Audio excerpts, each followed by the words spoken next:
بسم اللہ الرحمن الرحیم۔ السلام علیکم۔ دو آدمی ہم سفر تھے، ایک کے پاس 5 روٹیاں تھیں اور دوسرے کے پاس 3۔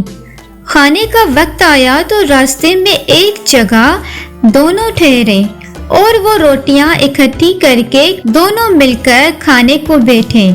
اتنے میں ایک تیسرا شخص بھی آ گیا۔ انہوں نے اس سے کہا، آؤ بھائی، کھانا حاضر ہے۔ اس شخص نے یہ دعوت قبول کر لی اور وہ بھی ان کے ساتھ کھانے میں شریک ہو گیا اور تینوں نے مل کر وہ روٹیاں کھائیں۔ کھانا کھا لینے کے بعد وہ تیسرا شخص 8 روپے ان دونوں کو دے گیا اور کہہ گیا کہ آپس میں بانٹ لینا۔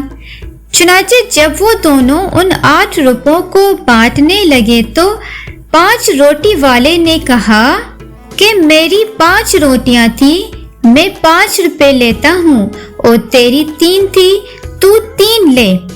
3 روٹی والا کہنے لگا، ایسا ہرگز نہ ہوگا، بلکہ یہ آدھے روپے تیرے اور آدھے میرے۔ ہم دونوں نے مل کر روٹی کھائی ہے، اس لیے دونوں کا حصہ برابر ہوگا۔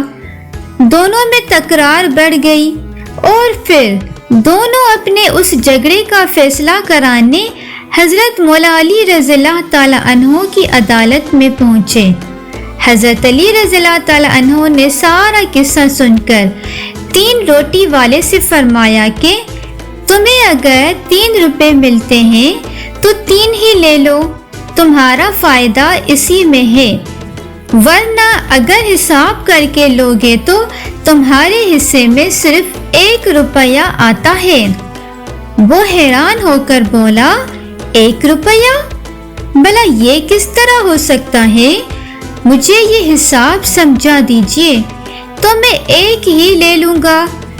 حضرت علی رضی اللہ تعالی عنہ نے فرمایا، اچھا تو سنو، تمہاری 3 روٹیاں تھیں اور اس تمہارے ساتھی کی 5، کل 8 روٹیاں تھیں اور تم کھانے والے 3، تو ان 8 روٹیوں کے 3 ٹکڑے کرو تو 24 ٹکڑے بنتے ہیں۔ اب ان 24 ٹکڑوں کو 3 کھانے والوں پر تقسیم کرو تو 8 ٹکڑے سب کے حصے میں آئے، یعنی تینوں نے 8 ٹکڑے کھائے، 8 تم نے، 8 تمہارے ساتھی نے اور 8 تمہارے مہمان نے۔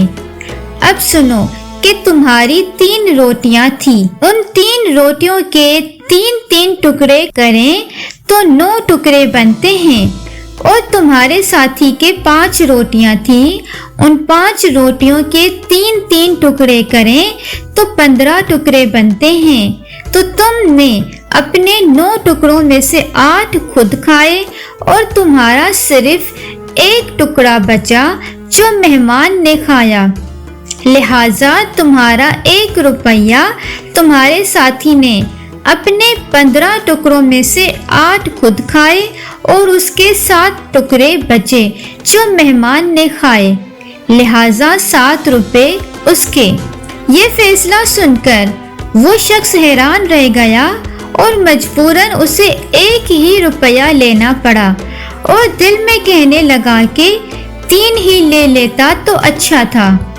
حضرت مولا علی رضی اللہ تعالی عنہ نے جو باب مدینۃ العلم ہیں، بڑے بڑے مشکل مسائل کو حل فرمایا اور واقعی آپ مشکل کشا ہیں۔